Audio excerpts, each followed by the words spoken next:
प्रायोजक हैं cancer healer centre, a new beginning. तो थाईलैंड में प्रधानमंत्री नरेंद्र मोदी चीन पाकिस्तान को कैसे एक बड़ा संदेश देने की कोशिश की जा रही है। पीएम मोदी ने क्या कहा, अगले 3 दिन थाईलैंड और उसके बाद श्रीलंका के दौरे पर रहूंगा, बिम्स्टेक देशों के साथ सहयोग को बढ़ावा दूंगा, यह बात कही गई। इसके अलावा थाईलैंड की पीएम शिनवात्रा राजा से भी मुलाकात करूंगा। जी हां, सहयोग के नए अवसरों पर दरअसल होगी चर्चा। इस मुलाकात के दौरान बहुआयामी मैत्री की समीक्षा करेंगे। क्यों खास है ये यात्रा, ये दौरा, ये भी आपको बताते हैं। अगले 3 दिन थाईलैंड और श्रीलंका के दौरे पर हैं प्रधानमंत्री नरेंद्र मोदी। सार्क के बदले बिम्स्टेक को बढ़ावा दिया जा रहा है। बिम्स्टेक में भारत समेत कुल 7 देश हैं। 7 सदस्यों में से 5 दक्षिण एशिया के देश हैं, साउथ एशिया से ताल्लुक रखने वाले देश। बांग्लादेश, भूटान, भारत, नेपाल और श्रीलंका इसमें शामिल हैं। म्यांमार और थाईलैंड दक्षिण पूर्व एशियाई देश हैं। बिम्स्टेक में पड़ोसी देश चीन और पाकिस्तान नहीं हैं।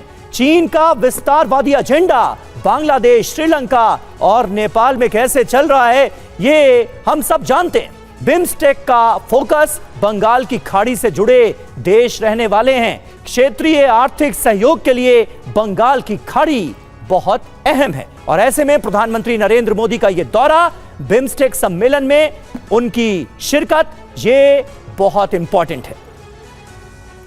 तो बिल्कुल ये जानकारी इस वक्त हम आपको बता रहे हैं कि आखिर क्यों खास है। अगले 3 दिन के लिए थाईलैंड और इसके बाद श्रीलंका के दौरे पर रहने वाले हैं, यह प्रधानमंत्री की तरफ से कहा गया है। और 2 दिन का दौरा, अगर थाईलैंड की बात करें तो 2 दिन का दौरा। हमारे साथ हमारे तमाम जो खास मेहमान हैं वो मौजूद है, लेकिन इससे पहले सुमित और मनीष भी हमारे सहयोगी यहां पर मौजूद है। मनीष, मैं आपसे जानना चाहूंगा कि खास तौर पर अगर हम देखें, क्योंकि खबर यह आ रही है कि बांग्लादेश की तरफ से लगातार यह कोशिश की गई है, संदेश दिया गया है कि किसी तरह से बिम्स्टेक के बहाने प्रधानमंत्री और मोहम्मद यूनुस की मुलाकात हो जाए।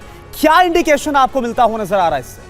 देखिए, बांग्लादेश की तरफ से आग्रह किया गया था कि प्रधानमंत्री मोदी के साथ बांग्लादेश के जो एडवाइजर हैं, प्रिंसिपल एडवाइजर, वो मिलना चाहते हैं और उनकी लगातार कोशिश चल रही थी। पिछले साल जब सितंबर में प्रधानमंत्री मोदी न्यूयॉर्क गए थे यूएन के सम्मेलन में भाग लेने के लिए, तब भी आग्रह किया गया था, लेकिन तब प्रधानमंत्री मोदी बहुत व्यस्त थे तो नहीं मिल पाए थे। इस बार उनका आग्रह आया है। भारत सरकार ने संकेत दिए हैं कि अगर कोशिश होगी कि अगर समय निकल पाया तो प्रधानमंत्री मोदी मोहम्मद यूनुस से मिलेंगे, खास करके तब जबकि मोहम्मद यूनुस फिलहाल अगर आप देखें तो जिस तरह से भारत विरोधी एजेंडे को आगे बढ़ाने में तुले हैं, कभी वो चीन के गले पड़ते हैं तो कभी पाकिस्तान के साथ गलबैयां करते दिखते हैं।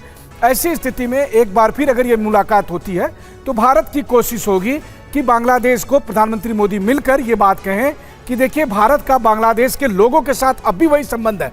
बस है ये कि बांग्लादेश की जो नई सरकार है वो जिस तरह से हिंदुओं के खिलाफ टारगेट कर रही है या जिस तरह से भारत विरोधी एजेंडे को आगे बढ़ा रही है, उसको लगाम लगाने की जरूरत है। और पिछले 1 हफ्ते के दरमियान प्रधानमंत्री मोदी ने 2 चिट्ठी मोहम्मद यूनुस को भेजी, पहले ईद के अवसर पर, उससे पहले स्वतंत्रता दिवस के अवसर पर।